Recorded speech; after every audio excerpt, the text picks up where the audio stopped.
that he was going to start a farmer's practice. And this was a guy who'd never done that before, but met all the criteria that Steve just talked to you about. Entrepreneurial, good time manager, self-motivated, just had what it takes to succeed. He knew it. And so he made the commitment that he was going to spend the next 2 years building a practice. And so he left that company at the end of '05 and did it. Just burned his ships and went out and said, I'm going to be a farmer's insurance agent. And so we keep in touch. We probably have lunch maybe once every couple of months, and I'm always checking on him to see how he's doing. And but I never said, hey, do you need a customer?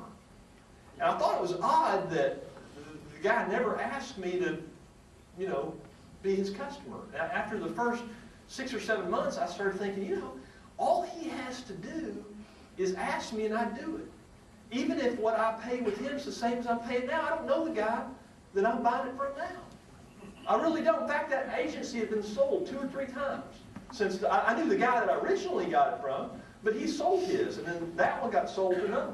I hadn't even heard from my agent in years and probably wouldn't have recognized his name if he called me. All Rod had to do was just ask me, and I would have said, sure.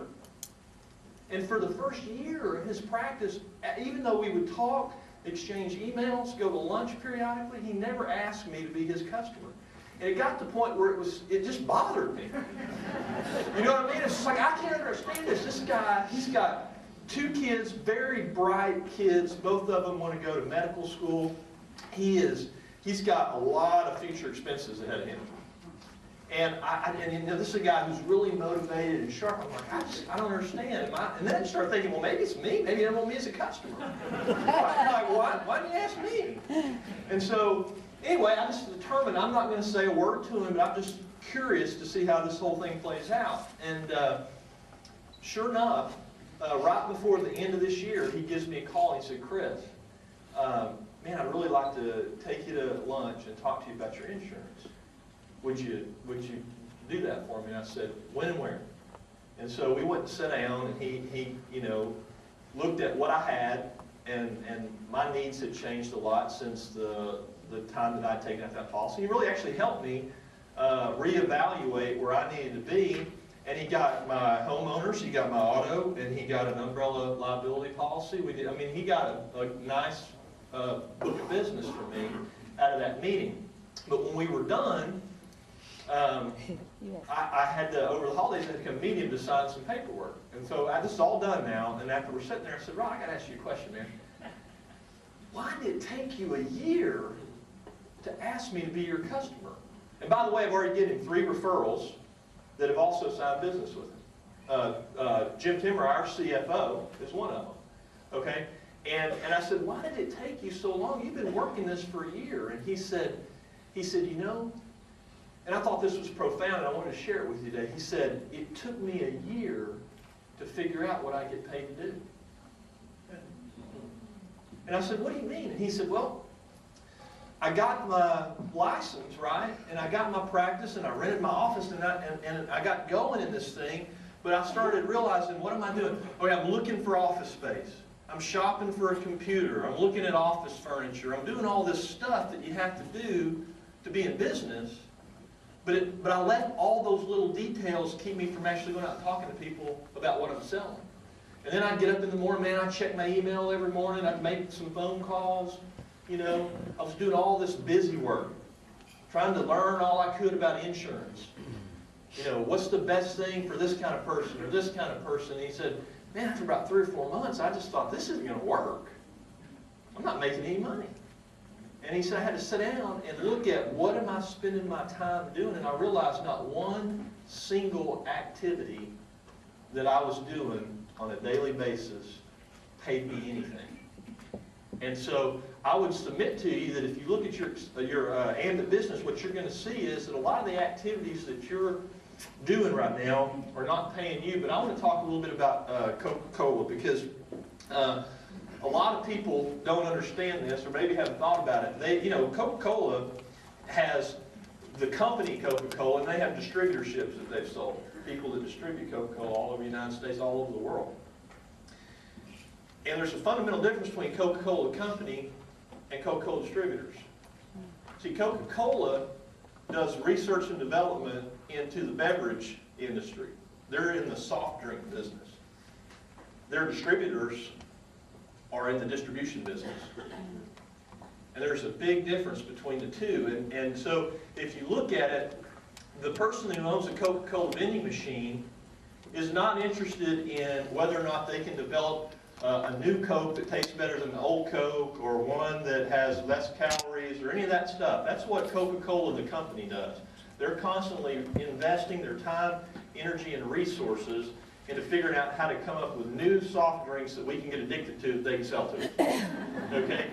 And distributors are focused on points of distribution. How many places can I bring a case of the stuff that I could care less about to put on a shelf and sell at a margin that pays me money? And their whole business is looking for people in their area that can become retail outlets for their product that they distribute. And they don't get paid to sit around and think about a new flavor of Coca-Cola, if they can make a Sprite that's, lighter or less calories or maybe purple. None of that will pay them a dime. And your business is the same way. See, a lot of people in this room think they are in the energy business. Nobody in this room, other than me and Jerry and the people that work at the company, are in the energy business.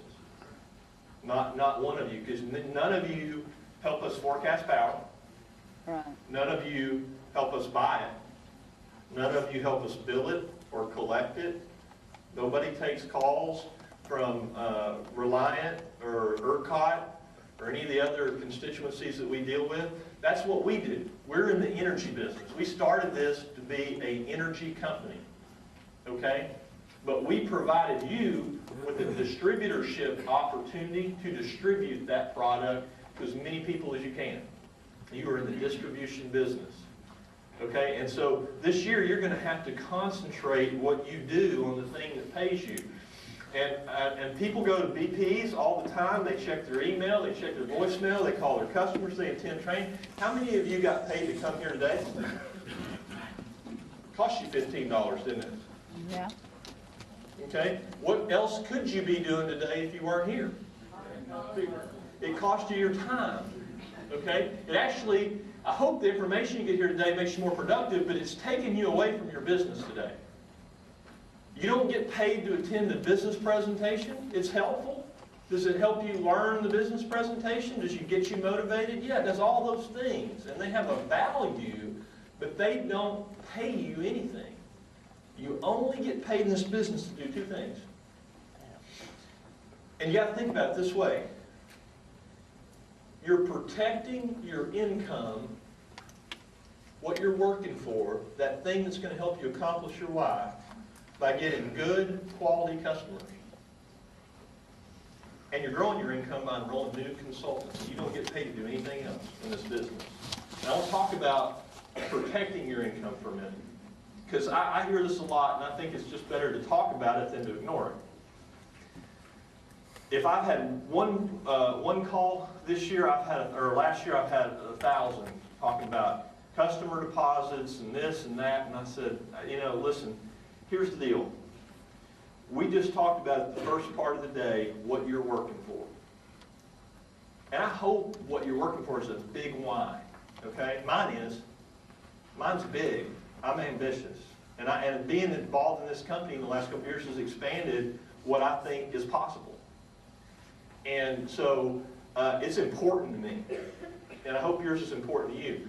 But you got to understand that none of us are going to get it if we go in and put in a slug of bad customers.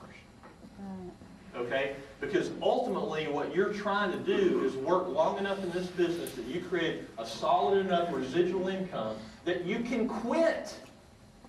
And the money keeps coming in. And then you have 100% of your time to do what you love to do.